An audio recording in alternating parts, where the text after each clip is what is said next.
the Final Fantasy Pixel Remasters. So, came out a few days ago, and I have played way too much over the weekend. Yeah, between that and Final Fantasy 14, I'm pretty sure that's all I did. Like, at all. I didn't even leave my house yesterday. It was glorious. But, so I've played through, I finished the first one, and I am fairly early on in the second one. Just been grinding a little bit, getting up the stats, all that. Uh, but yeah, we got a lot to talk about, including what I think of it, my opinions on it, my kind of first impressions and my review, and then also I guess my take on why everyone is just slamming this game between trying to review bomb it on through Metacritic to just complaining like a bunch of teenagers about the font.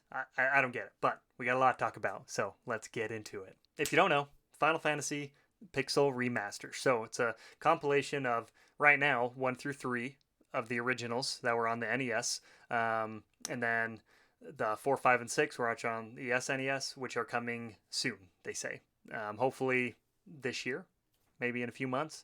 I think so. I want to say I've read somewhere that they say 2021 release for those. So right now you have the first 3, and man, this compilation is getting tore apart. It's ridiculous because have stuff showing here, and like I don't get it. I don't get it. I can see a few points, and the biggest thing that I will concede to people, but I still don't get it, is the font.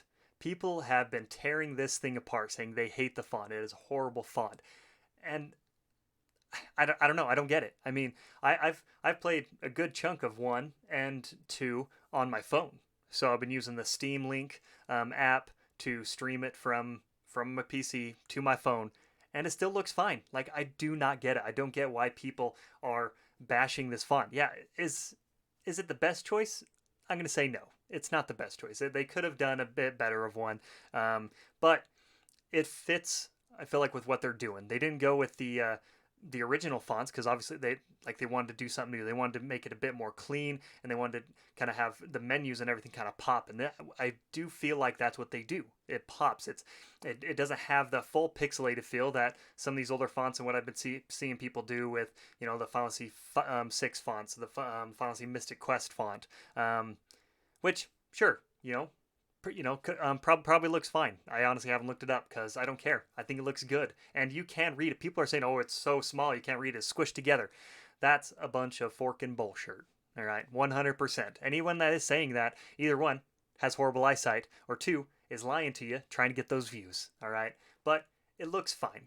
Now, if you've never played any of these Final Fantasies, we'll go over briefly on some of them. So, Final Fantasy 1, you can pick your characters, name them whatever you want, and you can choose between a few of them. You got White Mage, Black Mage, Thief, Monk, Red Mage, yeah, Warrior, all that. So, bunch of things you can choose from, and then you name them, get whatever you want, and then you are the 4 warriors of light. So you're going through you're going through the world. Yeah, it's a heavy on story, and you're trying to basically restore the 4 crystals back to light and save the world. So you're fighting fiends, you're fighting monsters, you're leveling up, you're leveling. You have your magic, weapons or skills, all that. So it's that is very basic. It's very traditional RPG because obviously it came out a very very long time ago. 2 is fairly similar, but it was the first one that had named characters. I do think you can rename them, but they have characters that are automatically named, just like a lot of the latest later entries.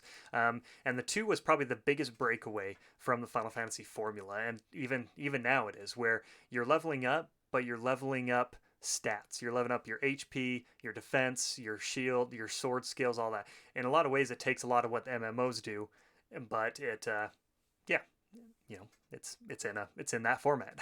So, and then 3 is where they first introduced the job system. And again, I haven't played it yet on this remaster, but I've played a lot the original, and then with the remake, the 3D remake they did on the DS, where you have your characters, and then you have the jobs. You have the job system.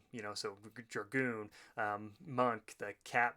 I think there's a cat one, all that. Then regular ones, warrior, paladin, all that. So that's what we have.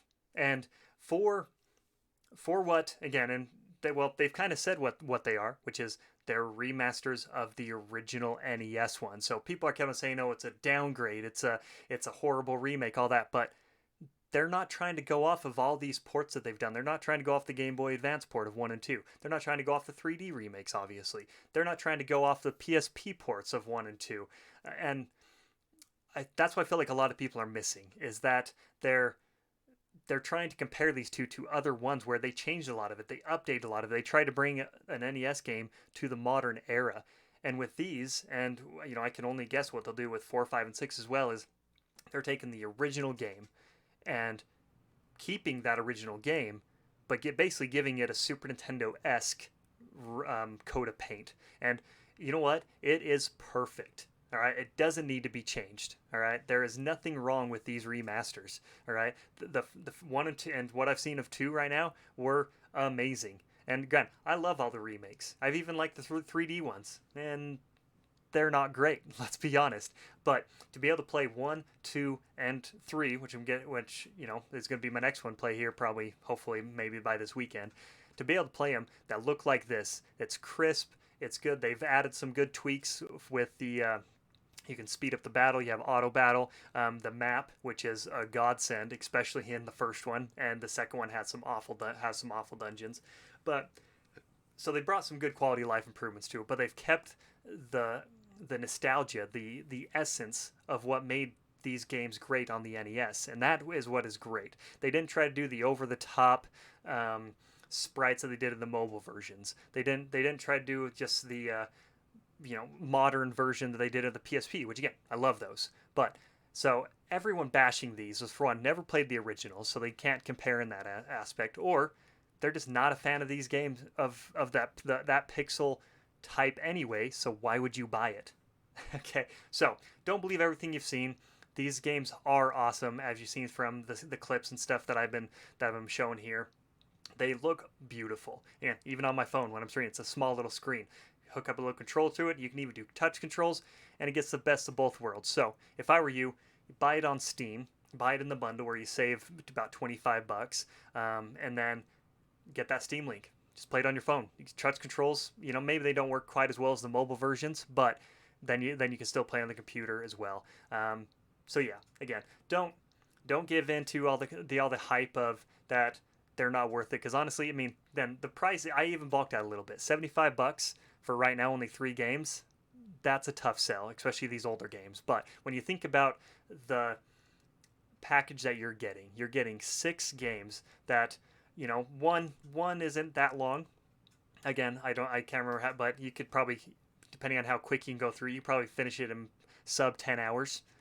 2, I think, is a bit longer. 3, again, the NES ones you can finish fairly quickly, but 4, 5, and 6, they're long games. You can spend a lot of time in there. So $75 if you buy the bundle now. I think August 12th is when it ends, and you get some 6. I mean, genre defining. All right, these games are what made Final Fantasy what it is today. These are the games that made that brand. Honestly, made Square Enix the company it is today. All right, so if you have never played them, go and do it. Even if you just buy one of them right now, because I think individually through Steam they're on sale. So buy the first one, buy the second one, or even the third, which is a great entry to start with too, and experience it. Because honestly, these games are amazing. I can't hype them up enough. They're so good. They look great. The mechanics are great in it. It's responsive. They've added enough quality of life improvements that didn't take away from the original feel of it, but just enhance it. So, again, that is my take on it. I love it. I love these games. I hope you guys do too. Let me know in the comment section what you think of it. If you do have issues with that font, tell me why. Because again, I honestly don't understand it, because it's not hard to see, and maybe it's just the look. Maybe people don't like the look of it. Who knows? But yeah, are you excited for it? And if you are, and if you did get it, or you're waiting until they all come out, which one are you excited for most? For me, it's probably going to be 5. I love 5 so much. I mean, 4 and 6 are classics, and I love them. I played those 2 probably more than anything. But 5 is the one, again, it has a job system just like 3, and I love it. I love that you can spend time and grind and really just get overpowered because you have all these jobs, you have all these abilities. It's beautiful. So let me know. If you haven't already, hit that like button if you like it, dislike if you don't. And yeah, if you're new here, hit that subscribe button to stay up to date on all the stuff we do as we talk about games. And for all you veterans that wanted to get into gaming, into RPGs, that you should, because they are awesome and they're great and they can help you relax and calm down. This is a perfect entry into it. So, till the next time, we'll talk to you guys later.